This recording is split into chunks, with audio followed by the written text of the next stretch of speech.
Então, boa tarde a todos, sejam bem-vindos a mais um F1 Seminar. Hoje recebemos o aluno Ricardo Barroé, que é um aluno recém-graduado, apresentou a tese no início de abril e hoje traz o tema Bosão de Higgs, uma janela para o desconhecido. Vai haver duas partes na apresentação. Ao fim da primeira parte vai haver uma pausa onde podem fazer perguntas e esclarecer alguma coisa que não tenham percebido. Depois continuamos com a segunda parte e no fim temos novas perguntas. Por isso, passo a palavra ao Barroé e obrigada por teres vindo e por fazer esta apresentação. E Obrigado a todos, antes de mais, por terem aparecido. Agradecer também ao Nefisto por me ter convidado para vir dar este seminário. É sempre um prazer para mim vir ramble on acerca do bóson de Higgs e todas as coisas fantásticas da física de partículas. Vamos começar. Portanto, eu vou começar já a apresentação com a mensagem que eu quero que vocês levem para casa. O status quo da física de partículas não explica a existência do universo como ele é. Eu estou a usar e usei o bóson de Higgs para procurar pela resposta a um dos problemas. Mas para começarmos e para sabermos os problemas do status quo, precisamos de saber primeiro o que é o status quo da física de partículas. Aquilo que vocês estão a ver aqui neste slide é uma representação diagramática de todas as partículas que existem num modelo padrão, que é a teoria vigente neste momento na física de partículas.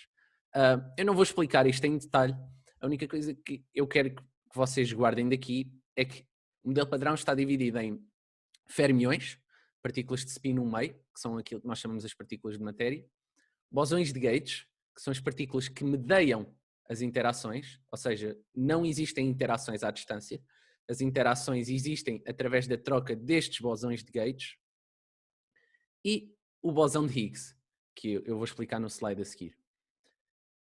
Todas as partículas de matéria que vocês veem aqui têm um análogo também dentro do modelo padrão, que são partículas de antimatéria ou antipartículas.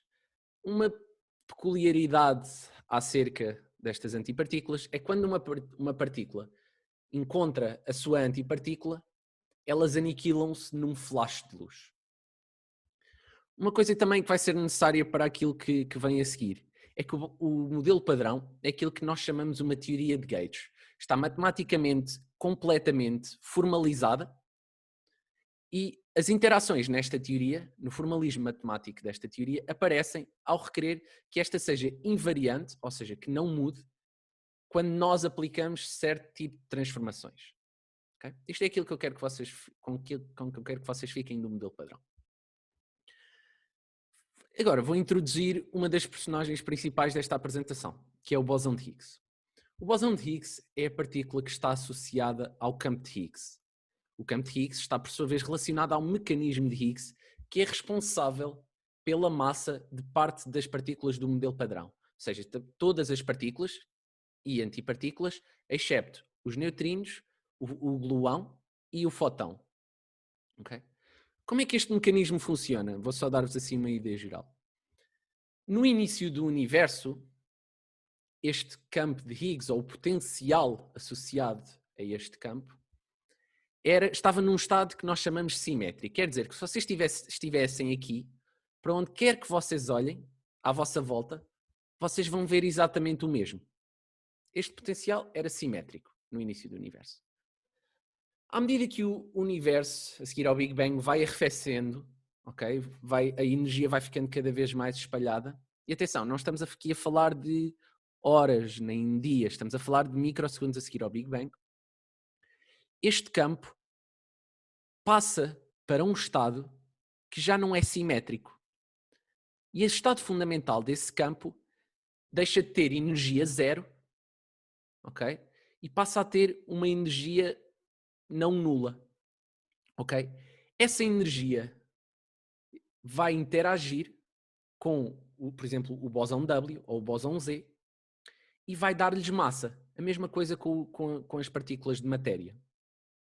Sem este mecanismo que dá massa a estas partículas, o universo não existiria como o conhecemos. Porque, simplesmente, tudo o que existiria eram partículas a andar à velocidade da luz. E isso não é consistente com a criação de planetas, galáxias e tudo mais. Ou seja, por alguma razão, esta partícula foi chamada de partícula de Deus. É um nome horrível? Sim. mas é para simbolizar a importância que este mecanismo e esta partícula têm para a nossa existência. Esta partícula, este mecanismo, foi postulado em 1964 e foi apenas descoberto em 2012. Foi a última partícula do modelo padrão a ser descoberta e deu um prémio Nobel em 2013. Depois de termos descoberto o bóson de Higgs, termos feito as suas primeiras medições, nós entramos agora numa era de medidas de precisão do bóson de Higgs. Okay? Antes de mais, temos a sua massa, que não é prevista no mecanismo de Higgs, é simplesmente o parâmetro livre. Temos uma quantidade que é o spin, ok? Que provavelmente o pessoal que já está mais à frente no curso já sabe o que é, mas digamos simplesmente uma quantidade associada a cada partícula. E a medida do spin do bóson de Higgs foi muito importante porque é uma das coisas que o mecanismo de Higgs prevê. Prevê um bóson de Higgs que tem spin zero, que mais tarde veio a verificar-se que era verdade. Ou seja, que a partícula encontrada em 2012 era de facto o bóson de Higgs, do modelo padrão. De seguida, temos a medida dos vários canais de produção, ou seja, medidas dos processos individuais e das partículas com as quais o Higgs é produzido. E também as medidas dos processos de decaimento, ou seja, as partículas para a qual o Higgs decai. E nós medimos esses processos. Medimos também os acoplamentos, ou seja, a força da interação entre o bóson de Higgs e as várias partículas do modelo padrão. Aqui nesta imagem em baixo vocês têm uma evolução daquilo que foram as medidas da massa do bóson de Higgs. Estas foram as primeiras medidas, alguns de vocês já terão visto um diagrama deste tipo. Foram as primeiras medidas da massa do bóson de Higgs que levaram à descoberta, através simplesmente aqui deste pequeno excesso. Esta medida, que corresponde a esta medida que está aqui, à medida que nós fomos avançando no tempo, fomos coletando mais dados, fomos começando a fazer medidas cada vez mais precisas. Agora, o modelo padrão é uma das teorias com mais sucesso na história da física. Okay? Desde a previsão da existência do bóson de Higgs, que o modelo padrão tinha que ser tão confiável para que 50 anos depois as pessoas ainda estivessem dispostas, vamos ser sinceros, a dar o dinheiro para que se construísse o LHC que permitiu a descoberta do bóson de Higgs. 48 anos e ninguém tinha descoberto o bóson de Higgs, mas nós confiávamos tanto no modelo padrão que sabíamos que o Higgs tinha que lá estar. Ou o Higgs ou algo muito mais interessante. E o modelo padrão previu, para além do bóson de Higgs, muitas outras partículas, o bóson W e o bóson Z, que depois foram encontrados em experiências, o quark de Charme, por exemplo, e muitas outras. Para além disso, para além de prever partículas que achávamos que existíamos e que depois viemos a confirmar, também faz previsões numéricas para certas quantidades muito precisas. O modelo padrão prevê o momento magnético anómalo do eletrão que difere do valor experimental apenas na 15ª casa decimal. Isto é de uma precisão espantosa. E até agora nós não temos evidência nenhuma que o modelo padrão esteja errado. O que o modelo padrão tem é alguns problemas de estar, nós sabemos que ele está incompleto. Por exemplo, o modelo padrão prevê neutrinos sem massa, massa zero.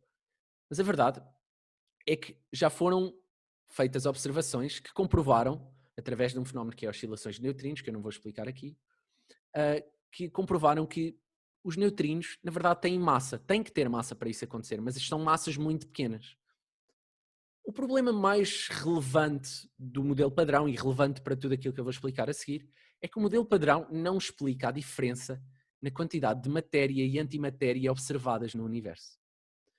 As teorias cosmológicas que existem dizem-nos que matéria e antimatéria foram criadas em quantidade igual no início do universo. Mas, sendo assim, e dado que uma partícula de matéria, ao encontrar a sua partícula de antimatéria ou a sua antipartícula, aniquila-se, como é que é possível que nós vivamos num universo com tanta matéria? Como é que é possível nós existirmos?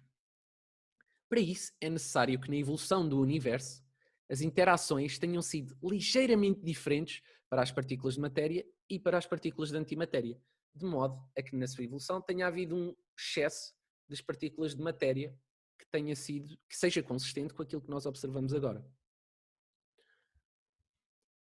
Para explicar a relação entre matéria e antimatéria e também aquilo que nós estamos à procura, eu vou ter que introduzir aqui uma coisa que se chama a transformação de carga-paridade. Esta transformação de carga-paridade é o que relaciona as partículas de matéria com as partículas de antimatéria. Por exemplo, a partícula de antimatéria de um eletrão com o spin-up é uma partícula com a carga trocada, ou seja, transformamos a carga, e depois fazemos uma transformação de paridade, que é uma transformação espelho. E isso dá-nos um positrão e com o spin para baixo. As partículas e as interações podem ser classificadas segundo a sua resposta a uma transformação destas. Se a partícula ou o estado da partícula mantiver o sinal quando fazemos uma transformação, dizemos que a partícula é CP par e a interação que é CP par. Se mudar o sinal, dizemos que a interação é CP ímpar. Se as interações sejam CP par ou CP ímpar, se a teoria for a mesma quando nós fazemos esta transformação, nós dizemos que a nossa teoria conserva CP, ou seja, conserva esta quantidade, respeita esta simetria, digamos assim. Caso contrário, quando a interação muda, quando nós fazemos uma transformação deste tipo, dizemos que existe violação de CP. Olha, dado que esta transformação relaciona partículas de matéria com partículas de antimatéria, é necessário que haja alguma quantidade de violação de CP para explicar porque é que há tanta matéria. Porque, como eu disse antes, as interações têm que ser diferentes para matéria e para antimatéria. O verdadeiro problema é que existe violação de CP no modelo padrão, mas não é suficiente, a quantidade de violação de CP que existe no modelo padrão não é suficiente para explicar a diferença entre matéria e antimatéria. E por isso, é preciso ir para lá do modelo padrão, explorar teorias que estão para lá do modelo padrão.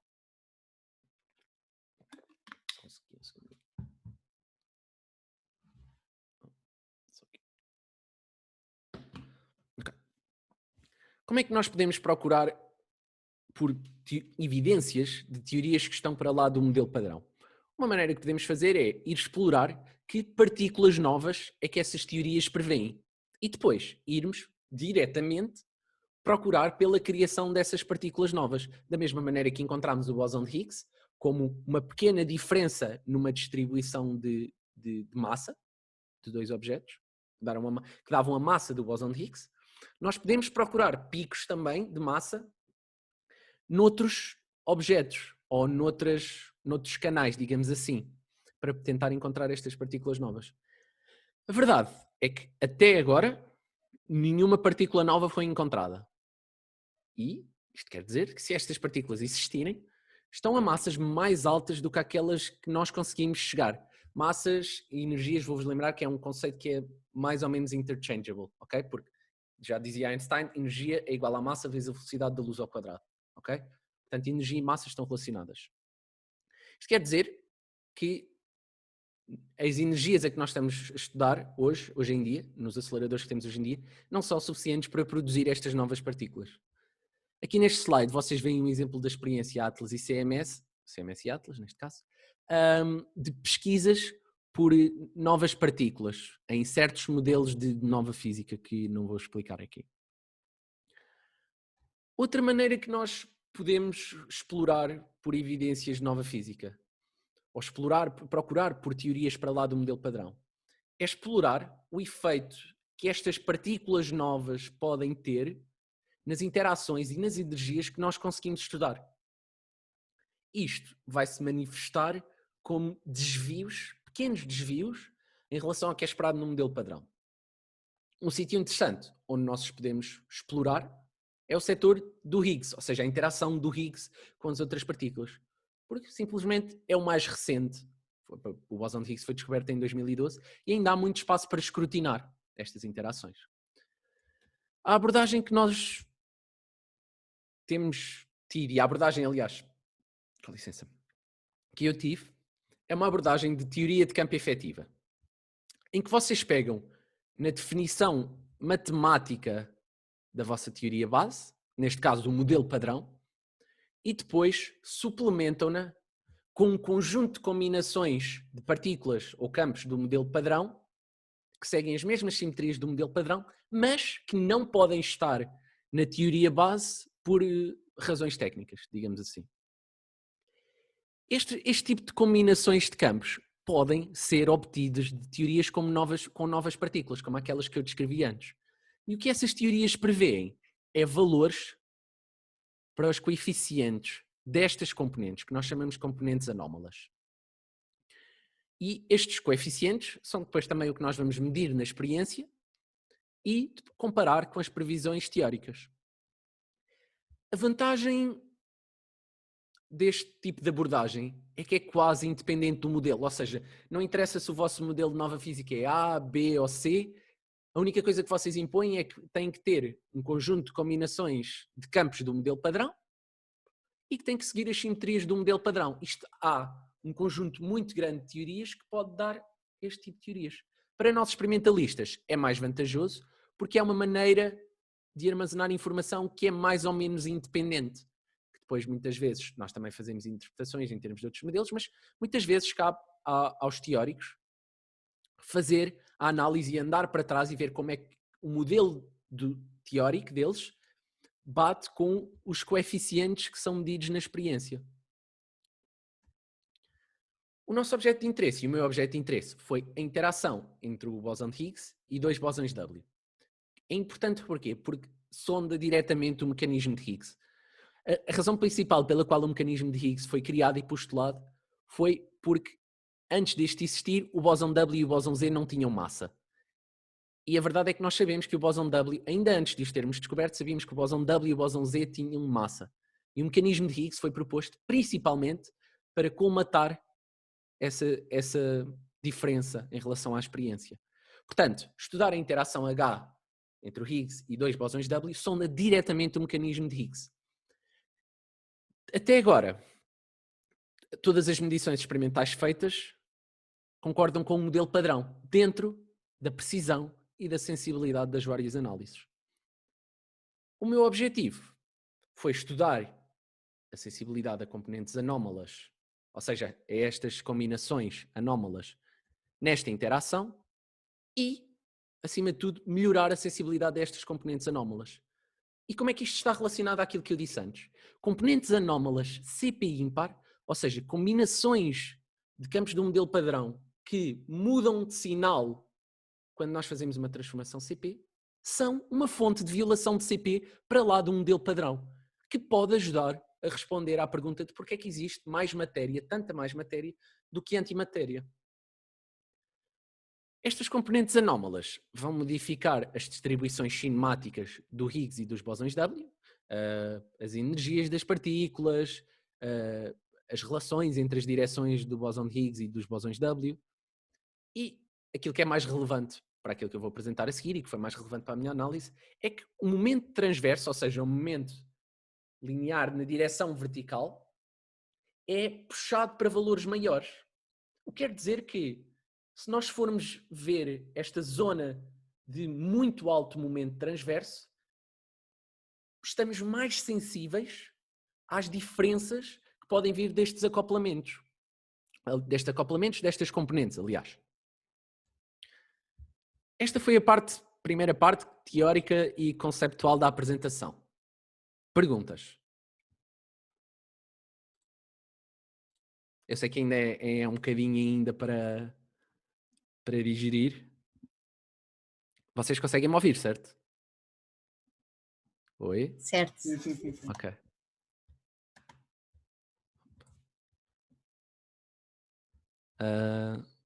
Alguém tem alguma questão? Não? Eu sei que é assim muita coisa de uma só vez. Mas então, se ninguém tem perguntas, eu vou avançar e depois quem quiser no final pode fazer perguntas. Agora, vou tentar mostrar-vos e explicar-vos como é que eu e como é que, no geral, as várias experiências fazem os estudos deste tipo de interações. A primeira coisa que precisamos é de um acelerador de partículas que tenha energia suficiente para produzir bósons W e bósons de Higgs. Ok? E o acelerador no qual eu trabalhei, na qual eu estive a trabalhar, ainda estou a trabalhar, é o LHC. Muitos de vocês já vão ter ouvido falar do LHC. É assim, uma coisa magnânime. É um anel de 27 km que acelera prótons até 99,999999% da velocidade da luz e colídeos em 4 pontos 40 milhões de vezes por segundo. Okay? Este tipo de energias a que os prótons colidem são energias que estão muito próximas das energias que existiam na altura do Big Bang. E no LHC isso é replicado 40 milhões de vezes por segundo. O que torna, na verdade, o LHC e o centro de cada uma destas experiências um dos sítios mais quentes, se não o sítio mais quente no universo. Aqui na Terra. Para além disso, e também um facto interessante é que estes prótons vão em energia tão alta que para os curvar é preciso ímãs super fortes, que têm que estar num estado supercondutor. E o LHC funciona com os seus ímãs a 271 graus negativos. 10 meses por ano, 24 horas por dia. Okay? De seguida, estes prótons vão colidir no centro de uma destas experiências e a experiência na qual eu estive a trabalhar foi a experiência Atlas. Isto aqui é um corte transverso do perfil do detector da experiência Atlas. E aquilo que nós temos aqui, vou começar aqui de baixo até cima, é um detector de traços. Isto aqui reconstrói traços de partículas carregadas. Estas partículas carregadas são curvadas por um ímã solenoide, que existe aqui, aliás aqui. Ok? E o que isso vai fazer vai permitir, através da reconstrução das trajetórias, reconstruir o momento, por causa da força de Lorentz, reconstruir o momento da partícula, que é inversamente proporcional à curvatura, e permite também reconstruir o sinal da carga, porque cargas com sinal diferente vão curvar em direções diferentes. A seguir ao detector de traços, nós temos o detector, o calorímetro eletromagnético, que mede a energia de eletrões e fotões. Quem diz eletrões diz positrões também. Eletrões e fotões. De seguida, temos o calorímetro hadrónico, que mede a energia de hadrões, ou seja, são partículas feitas de quarks, por exemplo, os mais familiares para nós, o próton e o neutrão. E, por fora, na parte mais exterior, temos, com licença, o espectrómetro de muões. Porquê aqui tão fora? Porque os muões são uma partícula que interage muito pouco e atravessa o detector inteiro interagindo praticamente nada. E aqui fora nós temos uma maneira mais ou menos limpa de aceder à informação deste muão, destes muões. Temos aqui um conjunto de ímãs também que curvam os muões aqui nesta região e que nos permitem medir com precisão o momento dos muões, usando este espectrómetro de muões. Agora, passando aqui, o neutrino. O neutrino é uma partícula que não interage, praticamente. É uma partícula que tem uma massa muito baixa e uma probabilidade de interação muito baixa. E atravessa o detector sem interagir.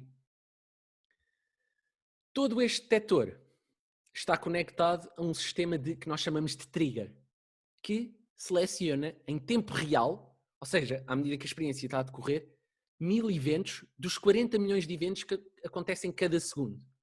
E estes eventos são depois armazenados permanentemente para serem analisados.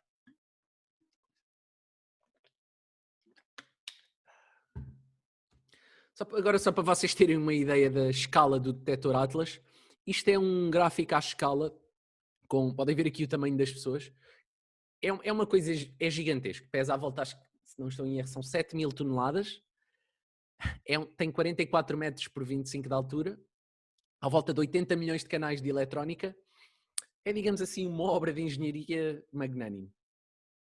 E isto é o detector que eu depois vou utilizar e que vai trazer os dados que eu depois vou analisar mais à frente. Agora, como é que eu estou a analisar a interação entre o bóson de Higgs e dois bósons W? Estou a olhar para o processo de produção associada WH. Porquê? Porque este processo de produção e não outros, porque existem outros. A verdade é que este processo de produção permite um estudo limpo da interação HWW. Porquê? porque produz isoladamente, ou separadamente, digamos assim, um bóson W e um bóson de Higgs que nós conseguimos reconstruir separadamente. E depois podemos correlacionar a informação desta partícula com esta partícula para depois tentar ver se há ali diferenças em relação ao modelo padrão. Uma desvantagem deste processo de produção é que, comparado com outros processos de produção, é pouco frequente. Nós vamos estar a olhar, ou eu estive a olhar, para o canal em que o W, o bóson W, decai para um leptão, ou seja, um eletrão ou um muão, ou um tau, por exemplo, que vai com alta energia. De seguida, temos o neutrino, que nós, não, como eu vos disse, não conseguimos reconstruir diretamente no detector, mas conseguimos inferir a sua presença, porque quando nós vamos fazer o momento inicial igual ao momento final, falta-nos ali algum momento que nós não detectamos, que é chamada esta Missing Transverse Energy, okay? Que nós depois associamos a partículas como aos neutrinos, ou até outras partículas que não interagem, como por exemplo partículas de matéria escura. São procuradas utilizando esta quantidade. O bóson de Higgs, vamos explorar o seu decaimento e vamos procurar o seu decaimento para um par de quarks B. Porquê? Porque é simplesmente o decaimento mais provável do bóson de Higgs. Vocês provavelmente lembram-se que eu vos disse há bocado que o regime de alto momento, ou seja, procurarmos eventos de alta energia, era beneficial para nós porque aumenta a nossa sensibilidade a estas componentes anómalas que nós estamos à procura. A questão agora é como é que nós vamos reconstruir o bóson de Higgs neste regime de alto momento. Em vez de irmos reconstruir separadamente cada um dos quarks B, vamos tentar reconstruir um jato, ou seja, um spray de hadrões, que contenha lá dentro os dois quarks B. Porquê? Porque à medida que o bóson de Higgs vai ficando cada vez mais energético, a distância entre os dois quarks B vai ficando cada vez menor. Então o que nós fazemos é apanhar os dois quarks de uma só vez com este jato grande, okay? Chamado jato largo, e depois ir reconstruir subjatos, ou seja, jatos mais pequeninos dentro do jato largo, que depois nós vamos tentar identificar a presença de quarks B, para conseguirmos identificar o decaimento do Higgs para um par de quarks B. Agora, para vocês não acharem que eu estou simplesmente a mostrar-vos desenhinhos bonitos no papel, isto aqui é um evento do tipo que eu acabei de descrever, que é um evento real da experiência Atlas, e vocês podem ver aqui as características do processo que eu já tinha mencionado antes. Por exemplo, tem um muão, que é emitido aqui, e que vai bater aqui, que vai ser detectado aqui, naquele espectrómetro de muões. Temos o tal jato largo, ok? Que depois vocês veem que aqui dentro tem dois depósitos mais ou menos diferentes de energia, que é onde depois nós vamos procurar pelos quarks B, ok?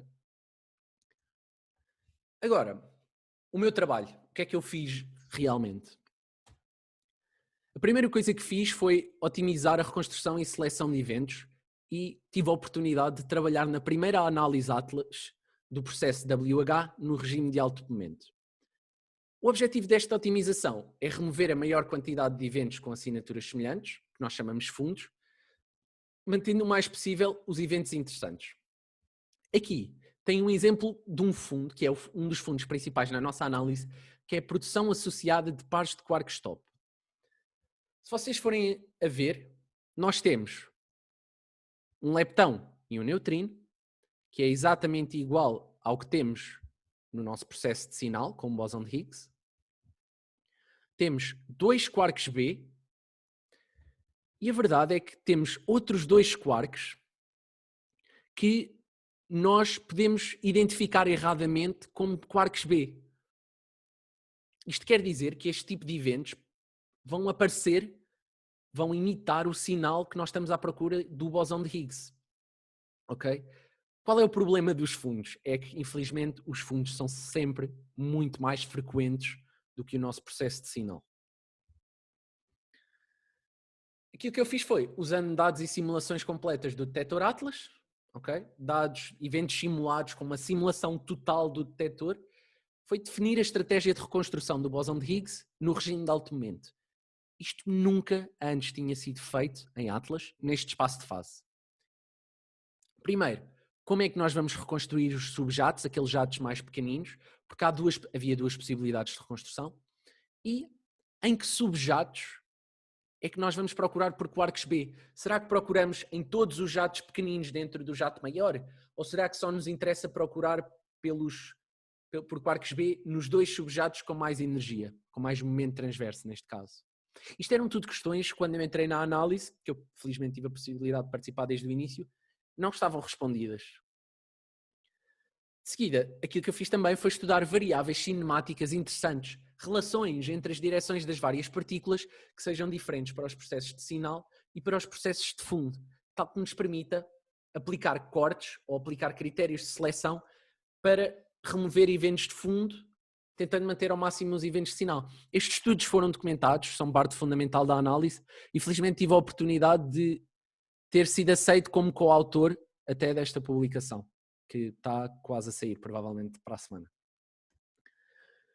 Um exemplo de uma variável que eu estudei para remover sinal, aliás, para remover o fundo ao pé dos eventos de sinal, foi esta. Foi a diferença entre a rapidez do bóson W e do jato largo, ou seja, daquilo que nós associamos como o bóson de Higgs. Vocês não precisam de saber o que é a rapidez ou a rapidity. Aquilo que vocês precisam de ver é que na nossa região, que é mais rica em sinal, que as nossas simulações nos dizem que está aqui a vermelho, ok? Nós temos também muito fundo, mas que temos regiões aqui, ok? Onde já existe muito pouco sinal, mas no qual ainda existe muito fundo, ok? Então isso permite que nós, fazendo, por exemplo, um corte aqui, ou seja, selecionando eventos que estão... Vocês conseguem ver o meu rato? Isso teria sido... Sim. Ok. Selecionando apenas eventos que estão à esquerda deste valor, permite-nos remover muito do fundo, mantendo uma boa parte do sinal. Neste caso, por exemplo, o corte que eu estudei, removia à volta de 20% dos eventos de fundo. Nós terminamos estes números todos através de simulações, e mantinha e só removia-se à volta de 4 ou 5% de eventos de sinal. E depois foi visto que dava um ganho na nossa análise e foi introduzido e faz também parte da publicação. De seguida, antes de começar a estudar a sensibilidade àquelas componentes anómalas, foi necessário primeiro estudar a sensibilidade desta análise ao sinal do modelo padrão, do Standard Model.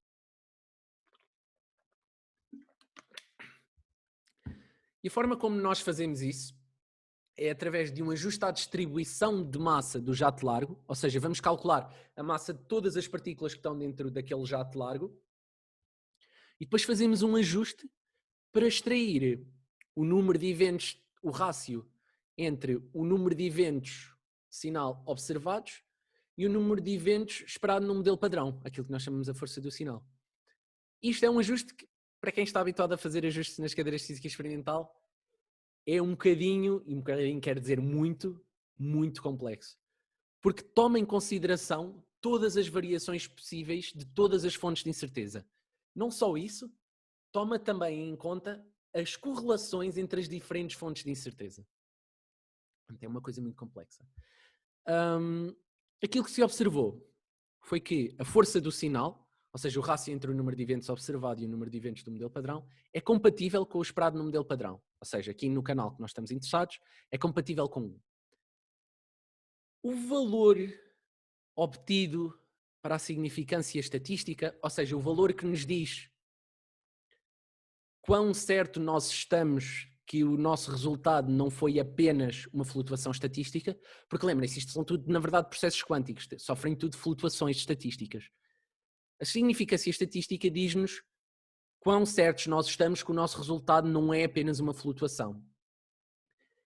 A significância deste ajuste, que é extraída do ajuste, não nos deixa ainda afirmar a descoberta deste processo neste regime de alto momento. Porquê? Porque o facto de nós irmos para um regime de alto momento, vamos ter menos eventos, porque é menos provável termos eventos de alto momento. Isso também nos deixa perceber e faz-nos compreender porque é que o resultado é dominado pela incerteza estatística, não pelas incertezas do detector, não, é simplesmente dominado pelo facto de nós termos poucos eventos. Aquilo que vocês veem aqui é uma distribuição de massa do jato largo que foi usada como input para este ajuste experimental.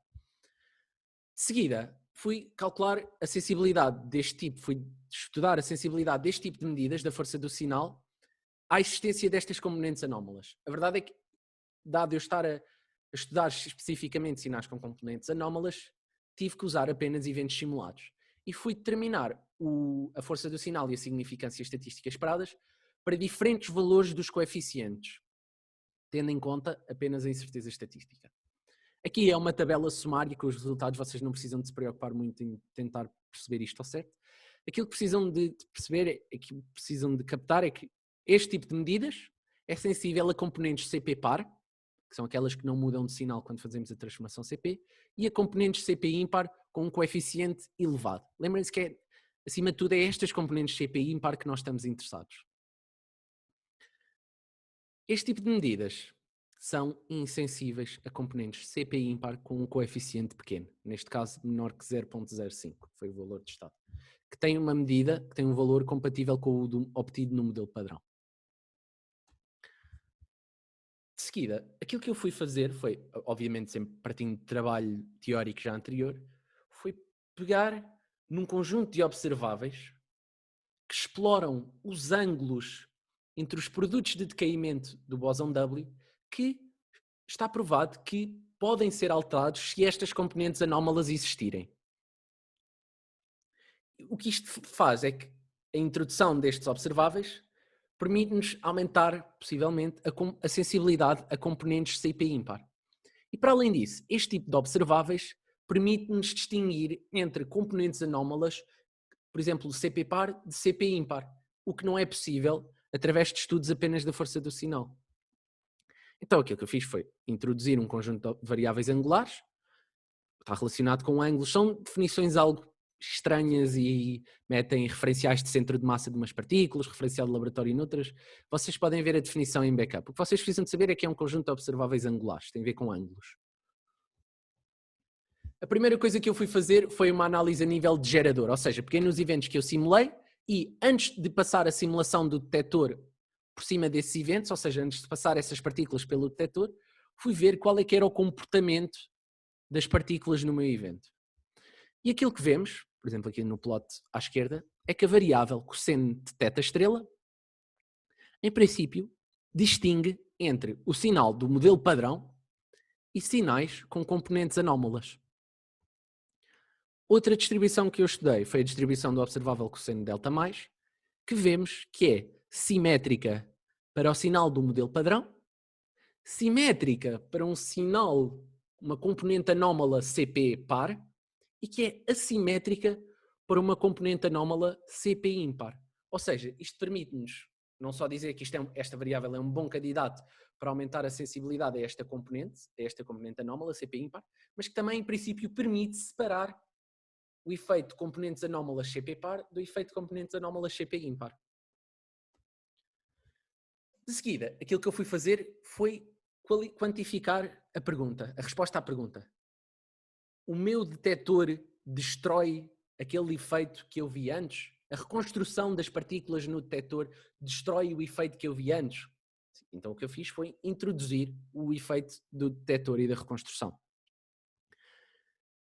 Replicando agora os mesmos resultados, tentando estudar as mesmas distribuições, mas depois da simulação do detector, vemos que a distribuição cosseno θ star continua a poder ser usada para distinguir entre o fundo do modelo padrão, a verde, que está chegado para valores menores, o sinal do modelo padrão, que é simétrico à volta de zero, que está a preto, e sinais com componentes anómalas que estão para a direita. Não nos diz se são CP par, se são CP ímpar, só nos permite-nos separar componentes anómalas de sinal e fundos do modelo padrão, o que já é ótimo.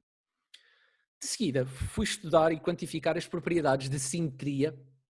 Lembram-se que eu tinha falado antes da distribuição de cosseno delta+, que era assimétrica para o sinal CP ímpar e que era simétrica para os fundos, para o sinal do modelo padrão, aliás.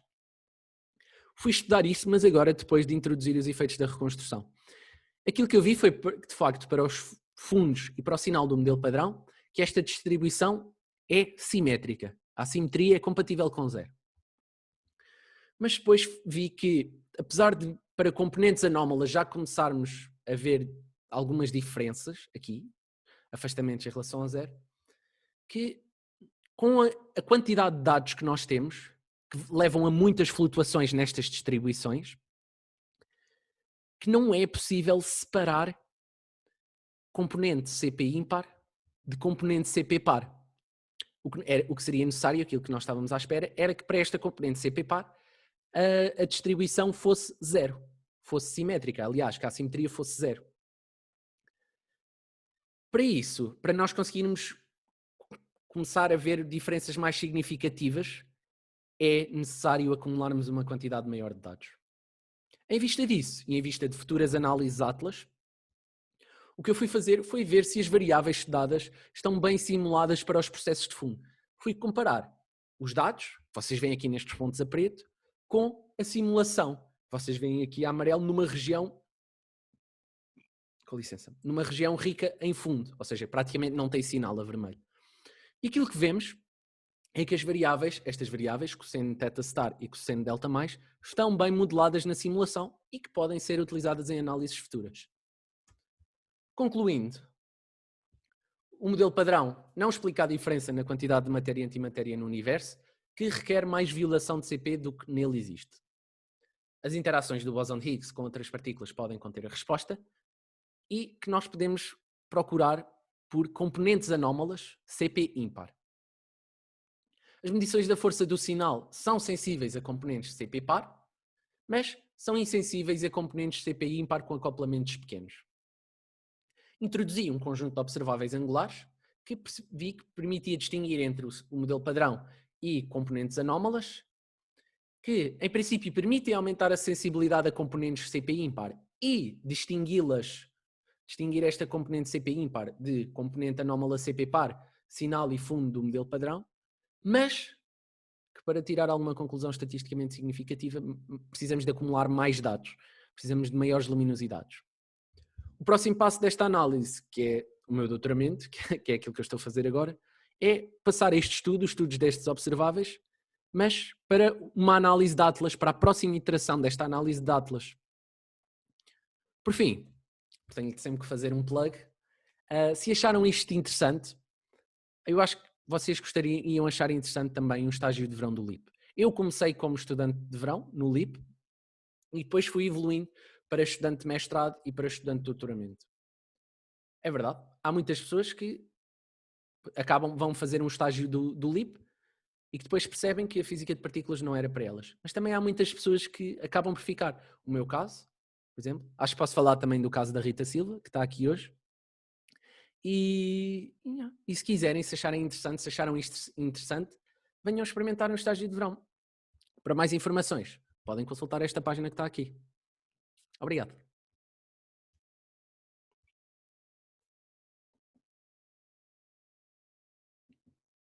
Alô? Alguém?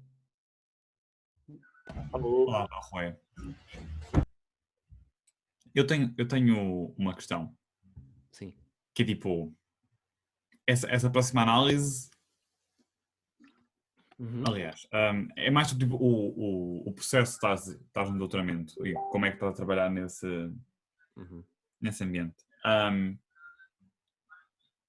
Quanto tempo é que... Quando é que sai a próxima análise? Ponto número 1. A próxima análise foi lançada, há um processo formal em Atlas, que é aquilo que se chama um kick-off, em que todos os grupos que estão interessados vêm exprimir o seu interesse e dizer em que parte da análise é que estão interessados. O kick-off da próxima análise foi esta quarta-feira, foi ontem. Portanto, começou ontem, tecnicamente. Ok, e usualmente trabalhas com mais ou menos quantas pessoas?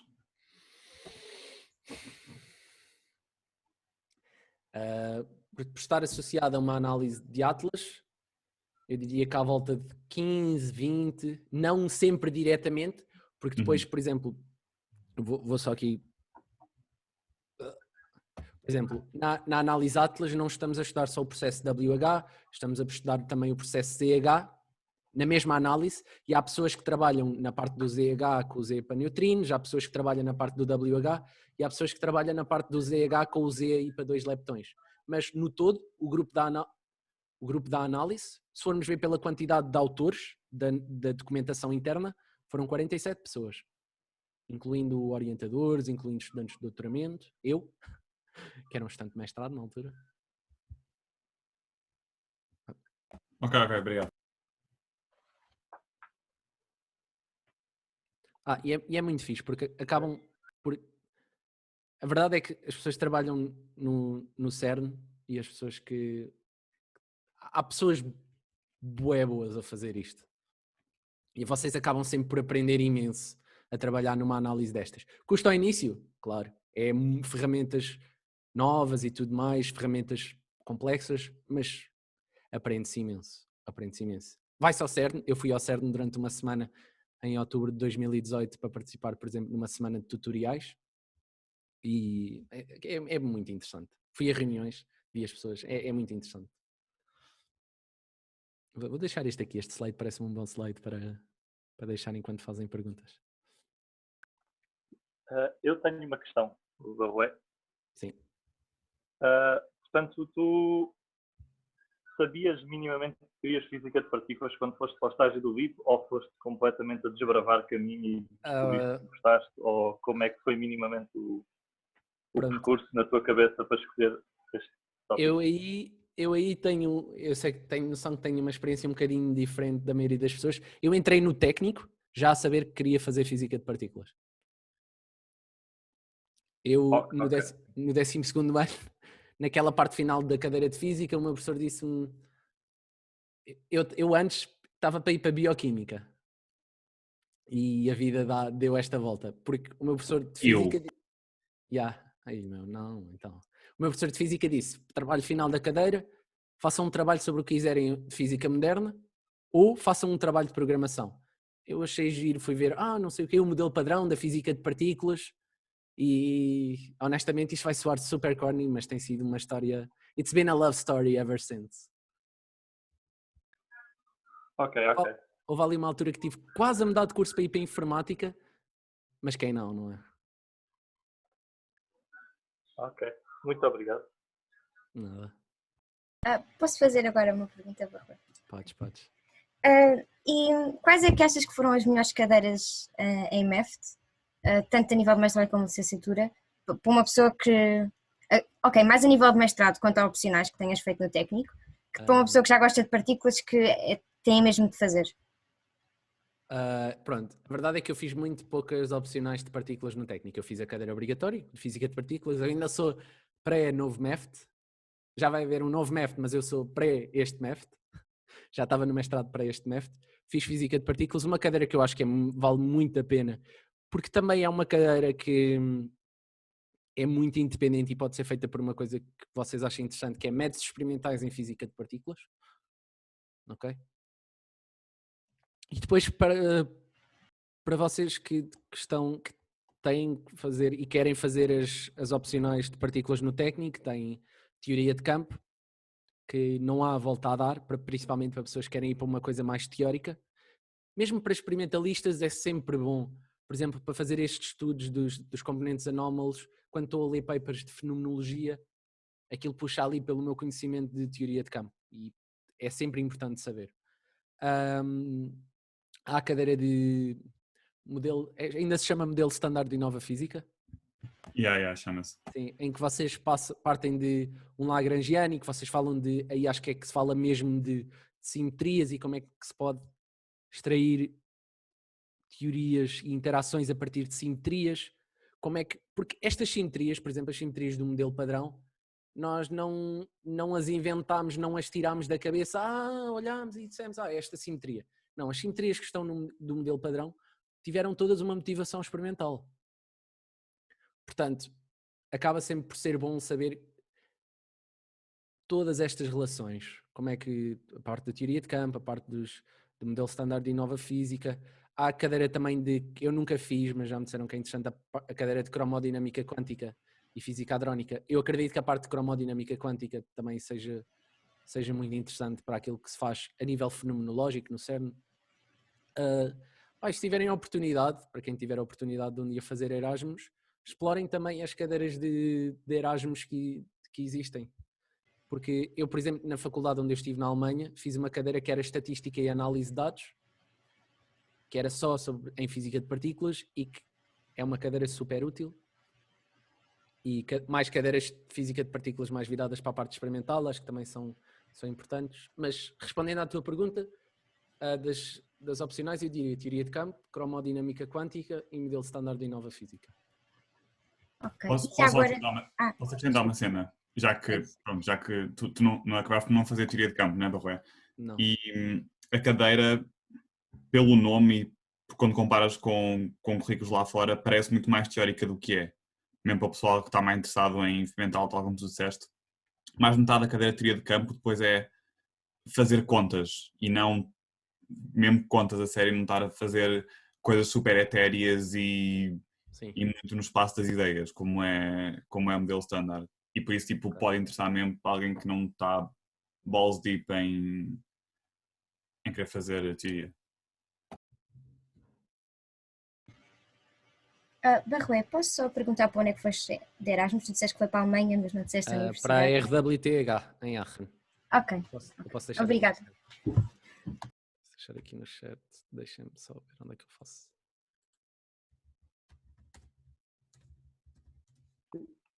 E eu tenho mais uma questão. Diz. Mais a nível do trabalho mesmo. Portanto, não havia violação de CP suficiente para explicar a simetria de matéria e antimatéria. Sim. Que nós vemos experimentalmente, não é? Yeah. E tu, com este modelo, introduziste, basicamente, novas possibilidades para haver violação de CP. Aquilo...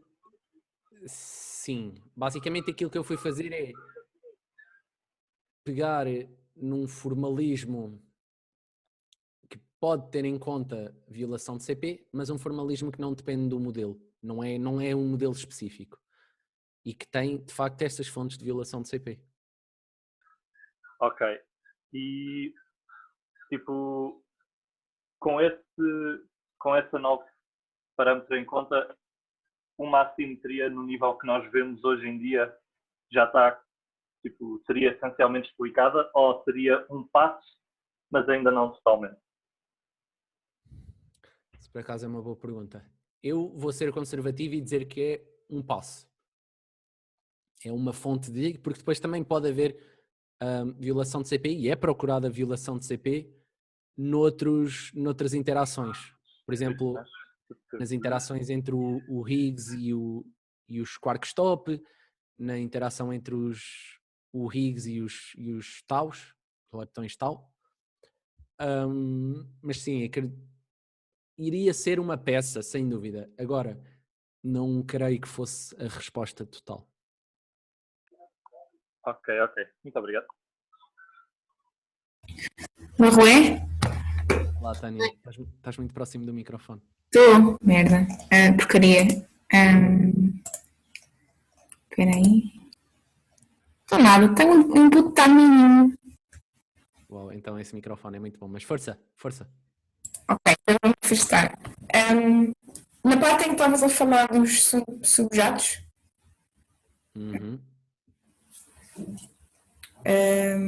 mais acho que é a seguir, no slide a seguir. Pronto, aí.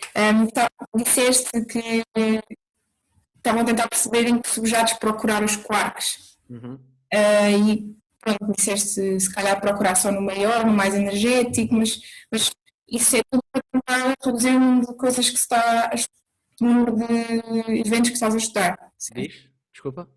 A pergunta é porque é que não procurarem todos? Pois, essa foi uma das perguntas que eu respondi.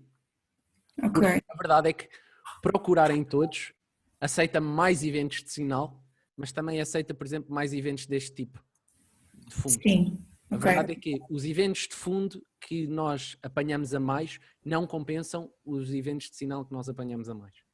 Ok. Então isso vem depois também mostramos comparar, acho que é isso, esse gráfico. Eu não percebo muito bem qual é que era o sinal, qual é o que era o sinal. Ok. O sinal é o que está a vermelho. Ok. O fundo é tudo o resto. E depois fundos diferentes têm cores diferentes.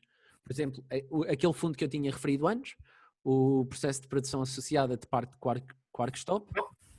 Depois há outros processos, por exemplo, um bóson W produzido em associação com quarks B. Ou um processo de produção de um quark-top e um bóson W ao mesmo tempo. Todos estes processos têm assinaturas semelhantes. Ok. E tu disseste que usaste um filtro, foi a palavra usada? Sim, basicamente, não foi um filtro, mas usei um critério de seleção. Basicamente disse, só me interessam todos os eventos que estão abaixo de 1.4. Ok. Ou seja, aqueles onde aparece mais o vermelho. Sim. Certo. Ok. Yeah. Pronto.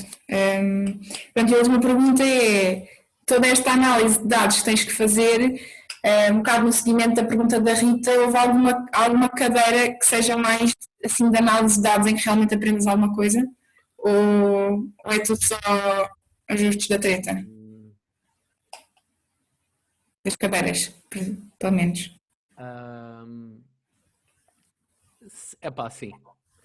Há algumas experiências de Lefé que podem introduzir-vos à ideia de explorarem a topologia das várias variáveis do evento para remover fundos e manter o sinal. Não tenho a certeza porque nunca as fiz, mas isto eu aprendi nos estágios, basicamente. É essa. Nos estágios que depois tu já vais vendo tantas coisas e vais lendo papers, vais tendo ideias e depois dizes, vou explorar aquilo. O que é que eu estou à espera? Com esse tipo de coisas. Depois vais ver e depois ou dá ou não dá. Uhum. Pois então foi mais todos os métodos que usaste, mas aprendeste mais no trabalho em específico, não no curso. Sim. Ok. Uma cadeira que me ajudou um bocadinho também foi uma cadeira de Física de Partículas que fiz na Alemanha, no sítio onde tive de Erasmus, porque era de foco muito mais experimental. Não eram métodos experimentais, como aquela que fiz cá, essa também foi bastante interessante, mas era uma análise mais experimental, em que nas aulas, houve 2 ou 3 aulas em que o professor falou tudo e explicou tudo sobre a análise que levou à descoberta do bóson de Higgs. Explicou porque é que se fizeram aqueles cortes, explicou como é que se reconstruiu o bóson de Higgs, como é que se reconstruiu a massa do bóson de Higgs, os objetos que foram utilizados, que é uma coisa que infelizmente ainda não é muito feita cá, porque na verdade não cabe mais nada em partículas, na cadeira de Física de Partículas não cabe mais nada. Ok. Uma coisa que se vocês quiserem também, se vocês tiverem interesse, para quem for para o mestrado, todos os anos o LIPA, em parceria com uma rede de doutoramentos que é o IDEPASC, abrem uma coisa que é a School of Physics at the LHC, que é uma série de palestras, todas as semanas, e depois no fim vocês apresentam um paper. E é uma coisa que se vocês quiserem é fixe e que acima de tudo dá equivalência a uma cadeira de doutoramento. E vocês podem escolher essa cadeira de doutoramento como opção livre e fazerem essa cadeira.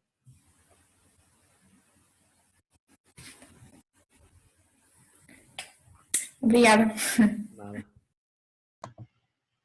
Há mais questões? Sim, eu queria perguntar uma coisa. Essa coisa que acabaste de falar, essas palestras, como é que isso é? Como é que isso funciona? Basicamente, alguns em março, abril, começa esta série de palestras. Aquilo que eu sugiro é que todos os anos o regente vai mudando. Acho que é sempre alguém do LIP e outra pessoa, por exemplo, o professor Jorge Romão. É uma questão de vocês mandarem e-mail para essa pessoa, irem ver o regente. Acho que é a cadeira que aquilo dá equivalência, é tópicos avançados em física de partículas, uma coisa assim. Não tenho a certeza. Acho que é uma das cadeiras de doutoramento de partículas. Vocês mandam um e-mail ao regente da cadeira, óbvio que sempre a perguntar se ele vos dá equivalência à cadeira se assistirem aos seminários. Não é equivalência, aliás, isso seria equivalência no meu caso, porque vocês assistirem vocês estarem inscritos na cadeira, A cadeira é os seminários e a apresentação do paper. Eu só confirmava qual é que é a cadeira em específico, mas acontece todos os segundos semestres. Portanto, imagina se vocês vão fazer a tese no segundo semestre do 5º ano e ainda quiseram deixar uma opcional para trás, essa é sempre uma boa opcional para fazer. Ou então, no 4º ano, segundo semestre, inscrevem-se à opcional logo, para depois, se quiserem começar a tese no início do 5º ano, já irem com mais algumas bases, já saberem o que é um jato, já saberem como é que se reconstrói jatos, já saberem os princípios básicos de um funcionamento de um detector, porque isso é tudo depois conhecimento que vocês precisam, mais ou menos, mas que precisam para fazer uma análise deste tipo. E depois estágios de verão, não sei se já mencionei, estágios de verão também são sempre fixes. Ou mesmo, para aqueles que não estão interessados em fazer estágios de verão, mas que gostavam muito de vir fazer qualquer coisa durante o ano, falem com a professora Patrícia Moinho. O contacto dela, se forem a lip.pt/atlas, ela é a líder do grupo, ela é baseada aqui em Lisboa, e podem-lhe perguntar se há alguma coisa que haja para fazer, se simplesmente gostavam de estar envolvidos. Podem dizer isso, gostava de estar envolvido, gostava de fazer coisas. Depois logo se adequa, tem as várias necessidades das análises que estão a decorrer, aquilo que são os vossos gostos também, e arranja-se sempre qualquer coisa. Sempre, quase sempre. Não posso garantir sempre. Há mais alguma pergunta?